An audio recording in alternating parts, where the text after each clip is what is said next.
చిన్నారుల హెల్త్ విషయంలో కేంద్ర ప్రభుత్వం అలర్ట్ జారీ చేసింది. క్లోర్ఫెనరమైన్, ఫెనిలిఫ్రెన్ కాంబినేషన్ మందులపై ఇప్పుడు బిగ్ బ్యాన్ ని విధించింది. 4 ఏళ్లలోపు పిల్లలకు ఈ టైప్ మెడిసిన్స్ అస్సలు వాడొద్దని drugs technical advisory board warning తో మేకర్స్, డిస్ట్రిబ్యూటర్స్ కు స్ట్రిక్ట్ ఆర్డర్స్ పాస్ చేసింది. ఈ కాంబినేషన్ వల్ల చిన్న పిల్లల ప్రాణాలు డేంజర్ లో పడే ఛాన్స్ ఉందని వార్న్ చేస్తోంది కేంద్రం.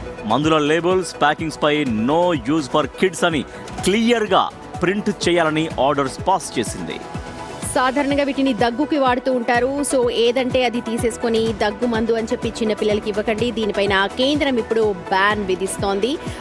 జనరల్గా మనం చేసేది తప్పేంటంటే దగ్గు రాగానే, జలుబు జ్వరం రాగానే మెడికల్ షాప్ దగ్గరికి వెళ్ళిపోయి ఏదైనా దగ్గు మందు ఇవ్వంటాం, వెంటనే వాళ్ళు ఇది ఇచ్చేస్తుంటారు. కానీ ఇకపై దాన్ని బ్యాన్ చేస్తున్నారు. అట్ ద సేమ్ టైం వాళ్ళు కూడా బాధ్యతాయుతంగా ఉండాలి. ఎస్, ఈ మెడిసిన్ పిల్లలకు ఇవ్వకూడదు అనేటువంటి విషయం వాళ్ళకు కూడా తెలిసి ఉండాలి. ఫార్మాసిస్టులు కూడా ఏదో వాళ్ళు అడిగారు కదా మనం ఇచ్చేద్దామని కూడా కాకుండా వాళ్ళకు కూడా ఈ నాలెడ్జ్ అనేది ఉండాలి.